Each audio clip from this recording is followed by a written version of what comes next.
Το παραμύθι μου.gr παρουσιάζει η περιπέτειά μου στη φάρμα για αγόρια.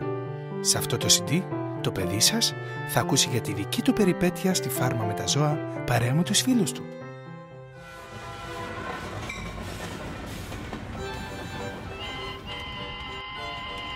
Το τρένο περνούσε μέσα από τις πανέμορφες λαγκαδιές, μακριά από τις μεγαλοπόλεις και τους αυτοκινητόδρομους που τις τυλίγουν ασφυκτικά. Σήμερα είναι μια πολύ σημαντική ημέρα. Ο Αλέξανδρος δεν ήταν πάνω από 3 χρονών, ο Κωνσταντίνος δεν ήταν πάνω από 5 χρονών, ο Γιώργος, ο Δημητράκης Ή όποιο άλλο όνομα επιθυμείτε να δώσετε στον ήρωα της ιστορίας δεν ήταν πάνω από 7 χρονών, αλλά ήταν πανέξυπνος και δραστήριος. Είχε φτιάξει μια οικολογική ομάδα με την παρέα του, τον Νονό και την Νονά, τη μαμά και τον μπαμπά, το Γιάννη και τον Παναγιώτη. ή όποιους δύο φίλους ή συγγενείς θέλετε να πλαισιώνουν τον ήρωα της ιστορίας μας. Και ήταν πια πανέτοιμοι. Το μόνο που έλειπε να βρουν ήταν ένα όνομα για την ομάδα. Πρέπει να βαφτίσω τη νέα μου οικολογική ομάδα, αλλά δεν έχω καμία καλή ιδέα. Και σε αυτό θα χρειαζόταν τη βοήθεια από τα ζώα της φάρμας. Α, να, ένα σκυλάκι. Θα ρωτήσω τον Φιόγκο, το σκύλο τον Ιταλό. Γεια σου, αμορφούλη. Γεια και σε σένα. Μπορείς και μιλάς.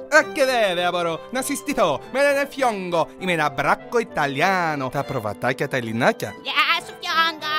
Γεια σου, Ναβίλα σου! Την Αγελάδα από την Ελβετία και την Καναρινούλα από τα Κανάρια νησιά. Θα έρθω κι εγώ μαζί σας, να χωνέψω κιόλας. Αλλά τα πράγματα δεν θα ήταν και τόσο εύκολα. Και βέβαια καυγαδίζουμε, γιατί αν δεν φάμε καλά πώς θα κάνουμε αυγά, καλέ. Κοτούλες υπολίτησες. Κάθε μέρα από ένα αυγό κάνουμε, αν θες να ξέρεις. Ένα αυγό κάνω. Σε μένα ομιλείτε. Κύρα Πάπια από την Αγγλία. Κουράστηκα να τις ακούω όλη μέρα να καυγαδίζουν. Ο Κυρκόκορας ο Γάλλος.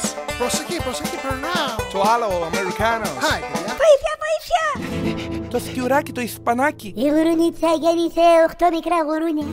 Τρίμαξε τη μουσούτα του σε μια διακονσέρβα. Τι λες τώρα. Τι, και τώρα δεν μπορεί να τη βγάλει για πονάει το καημένο. Κάτι πρέπει να κάνουμε. Let's go. Είσαι ο μόνος που μπορεί να βοηθήσει. Ας μην χάνουμε καιρό. Ανέβα πάνω στο ράκι μου. Κρατήσου γερά τη χέτη μου. Και πάμε να τρέξουμε σαν τον άνεμο. Πάμε να σώσουμε το γουρουνάκι. Το χουχουνάκι, το γερμανάκι.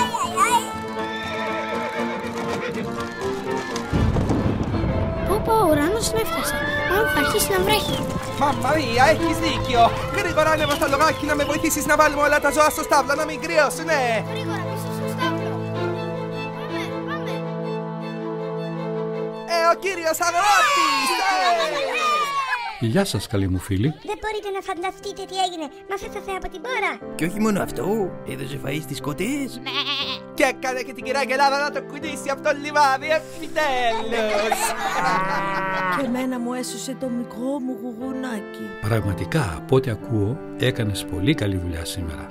Το λιγότερο που μπορώ να κάνω για σένα είναι να σε προσκαλέσω να περάσεις τη νύχτα μαζί μας.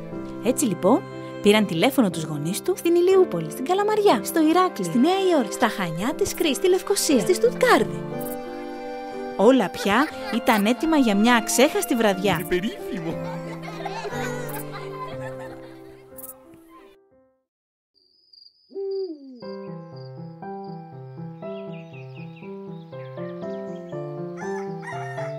Σήμερα λοιπόν έμαθα ότι αν θέλουμε να είμαστε χαρούμενοι, χρειάζεται να ζούμε και να εργαζόμαστε όλοι μαζί.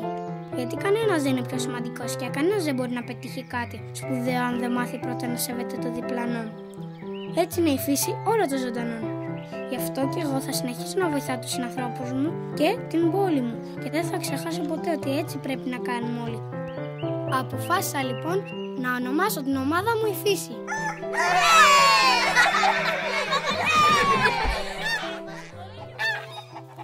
Το παραμύθι... Το παραμύθι μου...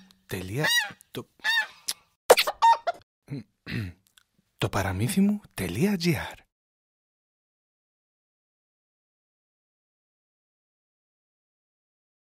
Ουλαλά, είναι ήσυχα επιτέλους.